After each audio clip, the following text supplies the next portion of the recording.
Hello and welcome back to the Ultimate English course. Today we'll learn prepositions of time. But before we do that, make sure you subscribe to keep getting our videos. A preposition is a word or a group of words placed before a noun or a pronoun to show the relationship between the noun or the pronoun and another word in the sentence. Please remember that a preposition is always placed before a noun or a pronoun. Today we'll start with the preposition at. At always indicates the precise time, the specific time. We can say at 6 p.m., at 4 o'clock, at sunrise, at noon, at the moment, at that time. We'll look at some sentences. The class starts at 10 o'clock.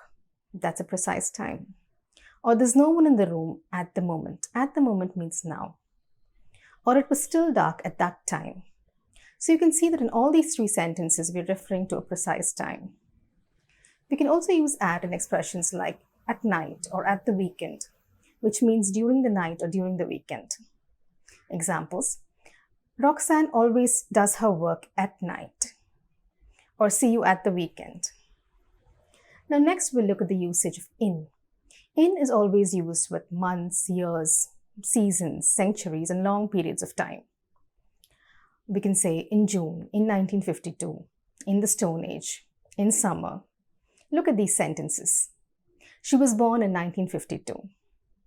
Or these weapons were used in the Stone Age. Or the exams will be held in June. Now, in is also used with expressions like in the morning, in the afternoon, or in the evening. For example, jasmine blooms in the evening.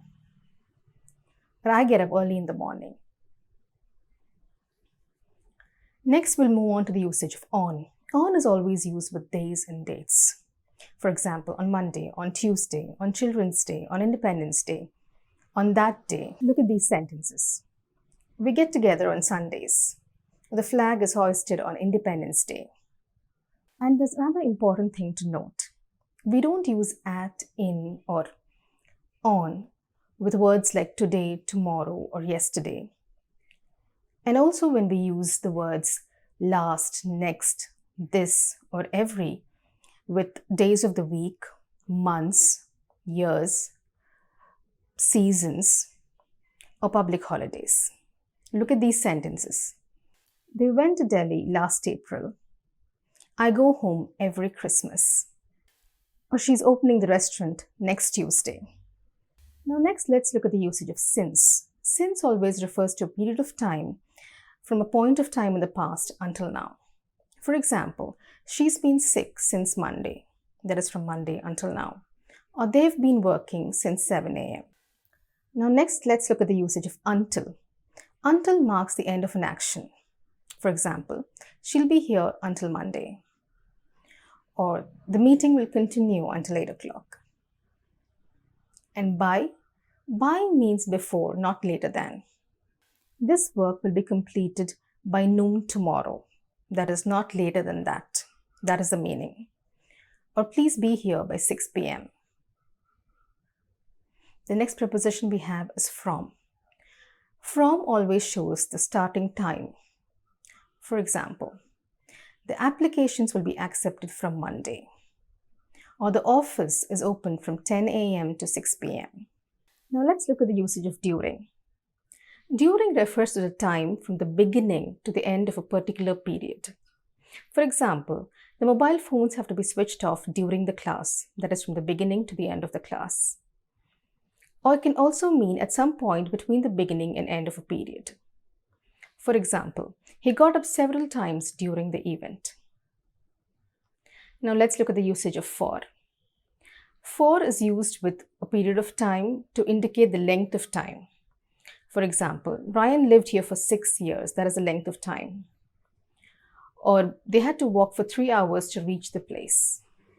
Again, it indicates the length of time. Now next, let's look at the usage of before and after. Before always means earlier than something. After means later than something. Here are some examples. Let's meet before lunch. Or the attendance is taken before the break. And here are some examples for after. We can go out after class. or this building was constructed after the war. So today we've learned some prepositions of time. Please make sure you try the exercise.